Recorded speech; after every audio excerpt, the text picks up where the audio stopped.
Welcome to Ashant Academy. My name is Aditya and we are again back with discussion on famous books by Ashant Publishing. Written by P.S. Verma and V.K. Agrawal. आप biology की book का discussion इस समय देख रहे हैं जो कि क्लास 9th के लिए लिखी गई है। तो अगर आप 9th क्लास के स्टूडेंट हैं और बायोलॉजी पढ़ रहे हैं तो आपके लिए वीडियो बहुत ही यूजफुल होने वाले हैं। और अगर आपके पास ये बुक्स हैं ऑलरेडी तो हम इन बुक्स का पेज बाय पेज डिस्कशन करते हैं इन वीडियोस में। इससे पहले के काफ़ी वीडियोस आप ऑलरेडी देख चुके होंगे, हम कई टॉपिक्स कवर कर चुके हैं।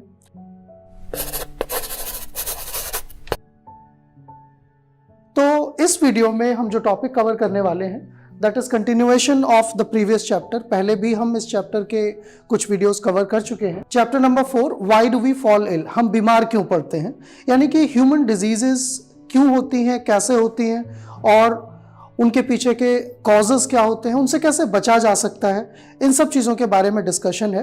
तो इससे पिछले वीडियोस में आप देखेंगे कि हमने इसका इंट्रोडक्टरी पार्ट जो स्टार्टिंग पार्ट है इस चैप्टर का वो कंप्लीट कर लिया था। हेल्थ क्या होती है, हेल्थ की सिग्निफिकेंस क्या है, हेल्थ फेलियर्स क्या होते हैं, कैसे एग्जिस्ट करते हैं, इन सब चीज़ों के बारे में हमने बात की थी। So this video will be concerned with infectious diseases and infectious agents.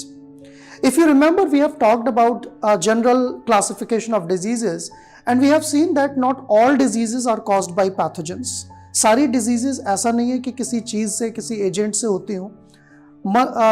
Several diseases are also caused by genetic factors. They are also sometimes caused by traumatic injuries. Accident हो जाने से, चोट लग जाने से बीमार पड़ जाते हैं लोग, या फिर कभी कभी मेटाबॉलिक डिसऑर्डर्स हो जाते हैं, खाने पीने की वजह से जो एबनॉर्मेलिटीज़ हैं वो अराइज हो सकती हैं।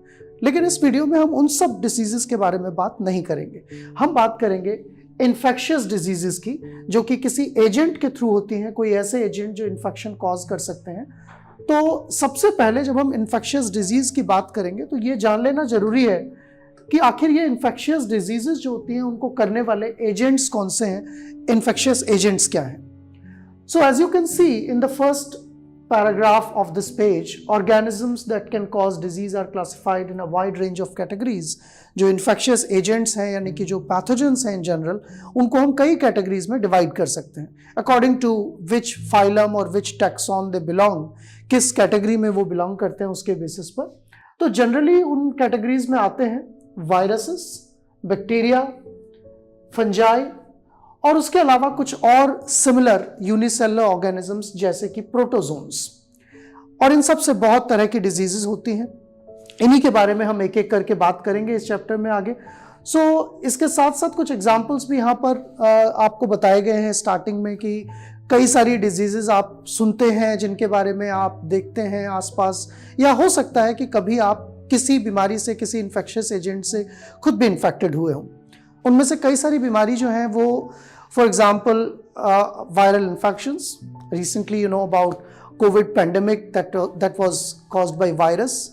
There are several diseases which are caused by bacteria, जैसे कि सल्मोनेला का इन्फेक्शन हो जाता है, कभी कभी इंटेस्टाइनल एबनॉर्मेलिटीज, डिसेंट्री, इस तरह की जो एबनॉर्मेलिटीज होती हैं वो बैक्टीरिया से होती हैं। या फिर स्किन पर कभी कभी आपने देखा होगा कि वाइट कलर के पैचेस हो जाते हैं, फंगल इन्फेक्शंस हो जाते हैं, तो वो फंगस से होने वाली बीमारियां हैं, उसका कॉजेटिव एजेंट फंगस है। और एक कॉमन डिजीज जो स्पेशली ट्रॉपिकल एरियाज में जैसे कि इंडियन सब कंटिनेंट में बहुत ही प्रेवलेंट है, mosquitoes are vectors, are transmitting agents for that, called malaria. It is caused by a protozoan. ये एक प्रोटोजोआ के थ्रू होती है, एक यूनिसेलुलर ऑर्गेनिज्म के थ्रू होती है। तो इन सारी चीज़ों के एग्जाम्पल्स कुछ यहाँ दिए हैं। साथ ही साथ एक इंट्रोडक्टरी पार्ट यहाँ पर यह भी बताया गया है कि कैसे हम इन बीमारियों से, इन्फेक्शियस एजेंट से बच सकते हैं। So we have several medicines already available. Researchers have developed medicines, discovered several medicines. They are commonly called as antibiotics.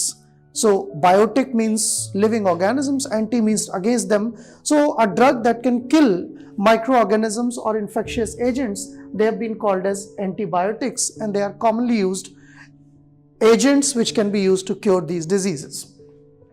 As we go down in this page, जैसे जैसे हम इस पेज में नीचे जाएंगे तो यहाँ पर एक एक्टिविटी आपको देखने को मिलेगी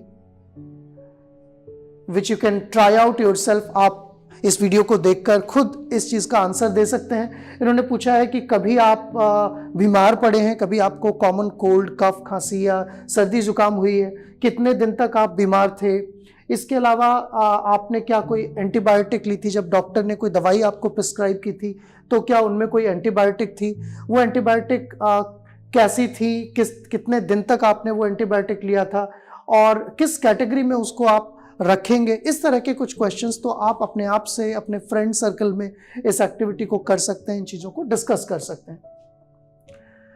अब यहाँ पर अगले पेज पर आप देखेंगे कि एक इलैबोरेट टेबल दी हुई है। जिन एजेंट्स की हम बात कर रहे थे उन्हीं एजेंट्स का क्लासिफिकेशन और एग्जाम्पल्स भी दिए हुए हैं। तो आप यहाँ देख सकते हैं कि वायरसेस, इनके कुछ एग्जाम्पल्स यहाँ आप देखेंगे तो वायरस से होने वाली जो बीमारियां हैं उनके एग्जाम्पल्स आप यहाँ देख सकते हैं। 13 अलग अलग एग्जाम्पल दिए हुए हैं, जैसे कि common cold, influenza, dengue, polio, hepatitis, HIV infection which is also called as AIDS, chicken pox जिसमें छोटे छोटे दाने हो जाते हैं, रैशेस हो जाते हैं स्किन पर, मीजल्स, मम्प्स, सार्स जिसका कि एक वेरिएंट ही कोविड है, smallpox, swine flu and Japanese encephalitis. So these are the diseases which are caused by viruses. Then diseases which are caused by bacteria, bacteria से होने वाली diseases को भी आप यहाँ देख सकते हैं। फॉर एग्जाम्पल टाइफाइड का जो फीवर होता है इसमें हेवी फीवर रहता है, स्टमक अपसेट भी रहता है, that is caused by a bacteria. Cholera bacteria से होता है। ट्यूबरक्लोसिस एक बहुत ही कॉमन डिजीज है, रेस्पिरेटरी डिजीज है जिसमें लंग्स की सेल के अंदर इन्फेक्शन हो जाता है, that is also caused by bacteria called Mycobacterium tuberculosis. Anthrax bacteria से होता है। एक्ने भी हैं, कभी कभी जो है स्किन में रैशेस जो हो जाते हैं, स्किन में पिंपल्स, आई से कुछ पस फॉर्मिंग सेल्स या सेबेसियस ग्लैंड का इन्फ्लेमेशन जो हो जाता है, that is also caused by acne.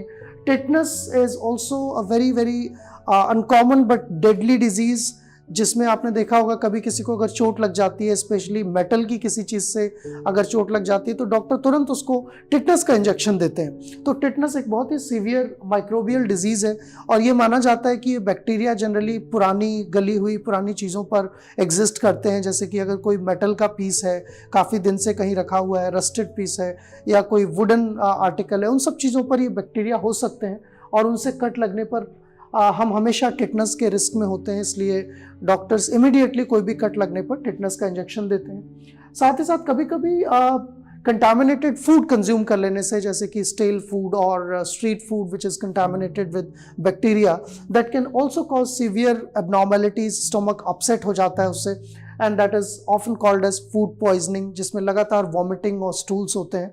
So that is also a bacterial disease. Then if you go down, अगर आप इस टेबल में और नीचे जाएंगे तो आप देखेंगे कि कुछ एग्जांपल्स दिए हुए हैं फंगल डिजीज के, जैसे कि कई बार आपने टीवी कमर्शियल्स में भी देखा होगा, रिंगार्ड जैसी चीज़ें, केमिकल्स लगाए जाते हैं, घाव हो जाते हैं हाथ में या बॉडी में, they are fungal infections. One of the example is athlete's foot or ringworm infection, and there are several other skin diseases which are often caused by fungi. And not only external body is affected by fungus, but sometimes internal organs are also affected by fungus. Lungs के अंदर भी कई बार fungal infections होने के chances होते हैं. So there are many more examples. Then protozoa. Protozoa एक special class है यूकैरियोटिक ऑर्गेनिजम्स की। ये यूकैरियोटिक ऑर्गेनिजम्स हैं, यूनिसेलुलर हैं, और एक बहुत ही प्रोमिनेंट एग्जाम्पल जो प्रोटोजोआ से होने वाली डिजीज का है वो मलेरिया है। मलेरियल पैरासाइट आप कह सकते हैं, इसका कॉजेटिव एजेंट है। On the other hand that parasite is carried bye a vector which is mosquito. Mosquito केवल एक वेक्टर है जो उस पैरासाइट को एक ऑर्गेनिज्म से दूसरे ऑर्गेनिज्म तक लेकर जाता है, बट कॉजेटिव एक प्रोटोजोन है। देन अदर डिजीजेस लाइक काला आजार, अमीबोइक डिसेंट्री, स्लीपिंग सिकनेस, ये सारी डिजीजेस जो हैं प्रोटोजोन से होती हैं।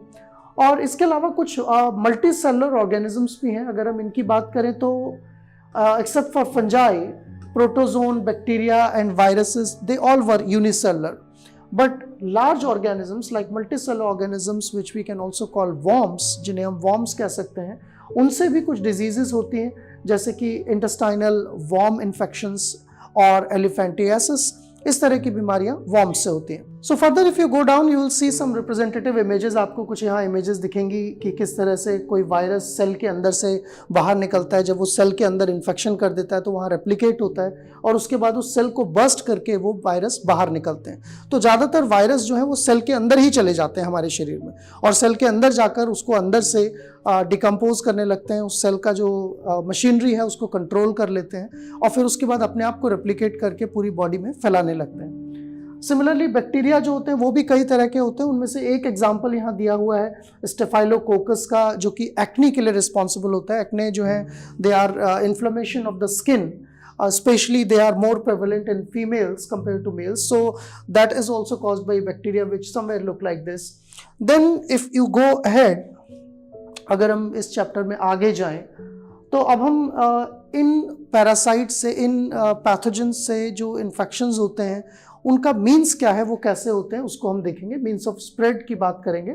सो what has been discussed here, यहाँ पर जिस चीज़ के बारे में बात की गई है वो ये कि ये पैथोजन आखिर हमारे शरीर तक पहुँचते कैसे हैं, ये कहाँ रहते हैं पैथोजन्स, और ये जगह जगह से कैसे हमारे शरीर तक पहुँच जाते हैं, कैसे वो इनकाउंटर करते हैं और फिर क्यों हम बीमार पड़ जाते हैं। So that is called means of spread of infectious diseases.